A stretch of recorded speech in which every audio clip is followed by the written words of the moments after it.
Salam Atavatan TV YouTube kanalının mehriban tomoşaçylary. Bugün biz size daşar yurtda bilim almak isleyen ýaşlarymyz üçin wajyp maglumat bermek isleýäris. Eger-de araňyzda daşar yurtda bilim almak isleýänleriňiz bar bolsa, onda Türkiýanyň iň awraýly ýokary okuw mekdepleriniň biri bolan we Türkmenistanyň bilim ministrligi tarapyndan diplom ikrar edilýän Istanbul Aydın Üniversiteti size garaşýar.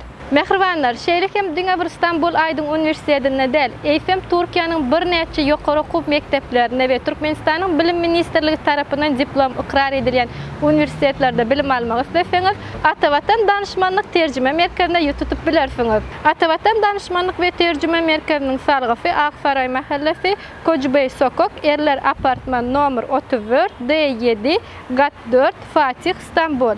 Habarlaşmak üçün telefon belgisi 90 532 401 71 52 90 530 251 36 73 90 212 633 40 00.